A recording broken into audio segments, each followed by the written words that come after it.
Palworld is doing what Pokemon has.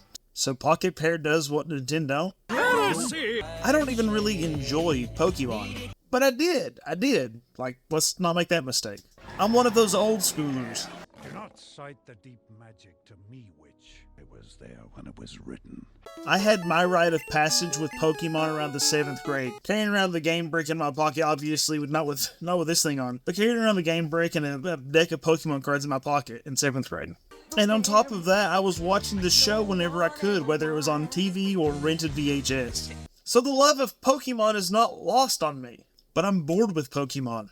Pokemon has done basically the same thing for generation after generation. The only thing that seems to have changed is that it's seemingly gotten easier. I played through Red, and I loved it. I didn't play completely through another Pokemon game until X, and I was like, yep, that's basically the same thing. And when I tried out Sword and Shield, I thought, yep, that's basically the same thing, but easier. So I just sort of gave up on Pokemon.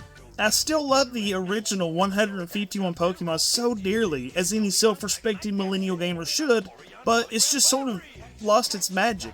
As Nintendo has rolled with the punches with Zelda and Mario and Metroid and made changes to their structure to keep them fresh, they seem to be satisfied with the Pokemon formula. And why wouldn't they be? It's a cash cow, but holy smokes. Holy smokes, folks.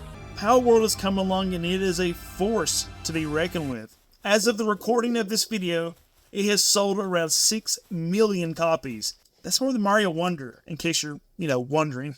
Now, to be fair, these are not Pokemon numbers, yet.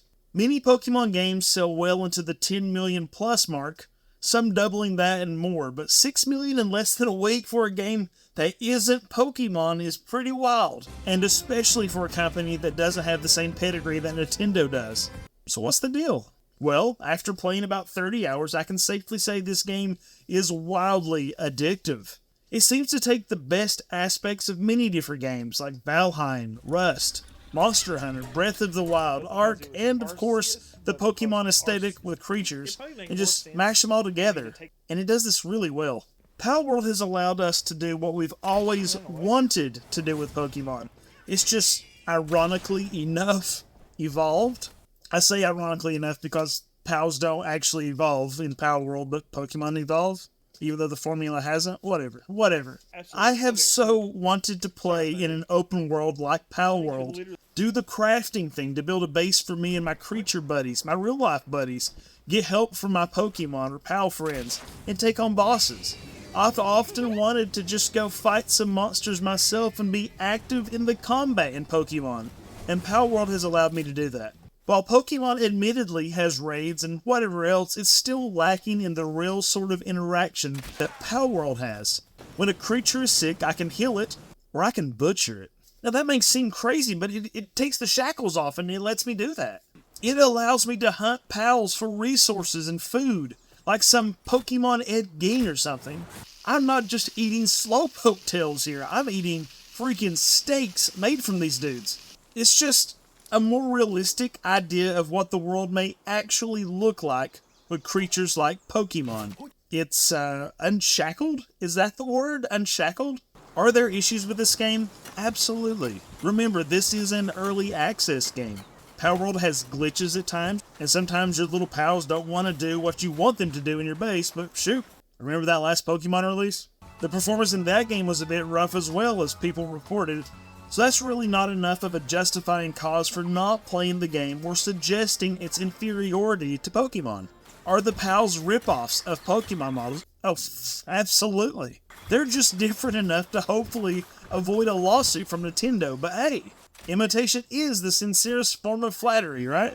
This sort of copy and paste and improvement is what video games have been doing for years, and often I sort of think of Nintendo as the ones that lead innovation most of the time. But again, this studio did what Nintendo didn't this time around. And as much as I am a fanboy of Nintendo, I'm a Six fanboy, I'm going to admit it, I love Nintendo.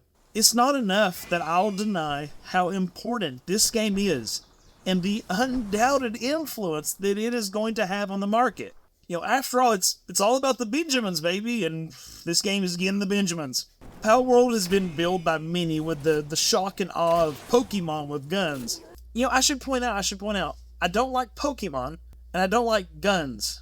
So why does the idea of Pokemon with guns why is it so appealing? It's not. Because that's not what this game really is. It's not just Pokemon with guns. And while that's appropriate to some extent, that's certainly underselling the magic of this game. I think of it as Pokemon Unshackled. Why not?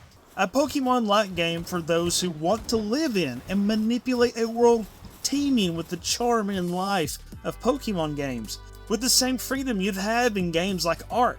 Don't get me wrong, Pokemon with guns is an interesting point. It is obviously a selling point, but I really feel like it's not enough to justify how unapologetically fun this game is. And that's something Pokemon hasn't offered someone like me in years. For a few weeks, I'm sure we will hear a ton about this game. The most magic thing about the whole situation is that you don't have to play the game. That's choice, that's player choice, right? But to the many people who will doubt its worth without trying it, you really don't have to do that either. Remember, gaming discourse is important. We should continue.